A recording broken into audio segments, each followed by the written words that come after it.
बसंत पंचमी ज्ञान, विद्या और देवी सरस्वती की पूजा का दिन है। इस दिन कुंभ मेले में लाखों श्रद्धालु पवित्र संगम में स्नान कर पुण्य अर्जित करते हैं। साधु संतों और अखाड़ों के लिए यह महत्वपूर्ण शाही स्नान होता है। पौराणिक मान्यताओं के अनुसार बसंत पंचमी के दिन माँ सरस्वती का प्राकट्य हुआ था। यद्यपि प्रयागराज में सरस्वती अदृश्य है, परंतु इसके अस्तित्व से इनकार नहीं किया जा सकता। धर्मशास्त्रों के अनुसार मान्यता है कि यहाँ स्नान करने से सरस्वती के जितने जल कण स्नान के समय शरीर से स्पर्श करते हैं, उतने ही समय तक मनुष्य स्वर्ग में वास करता है।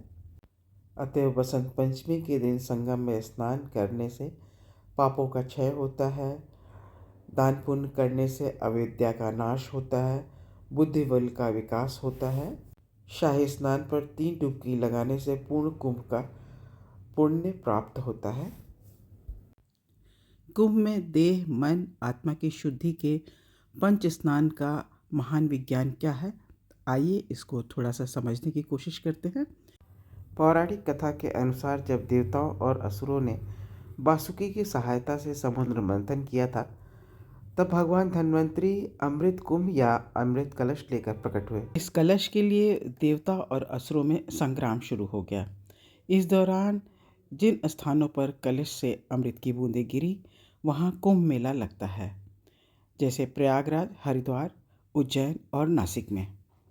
कुंभ का पावन अवसर गुरु यानी बृहस्पति गृह के संचार से जुड़ा है।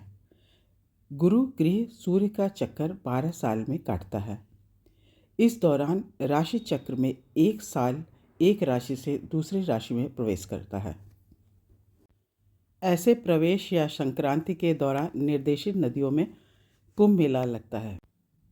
चूंकि गुरु गृह राशि चक्र का चक्कर 12 साल में पूर्ण करता है, हर एक स्थान में 12 वर्ष के बाद ही कुंभ लगता है। इसे पूर्ण कुंभ कहते हैं। कई स्थानों में 6 वर्षों के बाद अर्ध कुंभ का मेला भी लगता है। ऐसे 12 पूर्ण कुंभ के बाद आने वाले कुंभ को महाकुंभ के रूप में मनाया जाता है। हमारे धर्म ग्रंथों में पंच स्नान यानी जल स्नान, प्राण स्नान, मंत्र स्नान, नाद स्नान और ध्यान स्नान का उल्लेख है।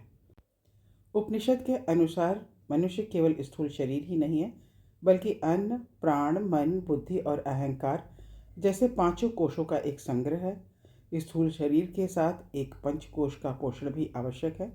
कुंभ में स्नान इन 5 कोशों से संबंध रखता है। जल स्नान से शरीर पवित्र होता है।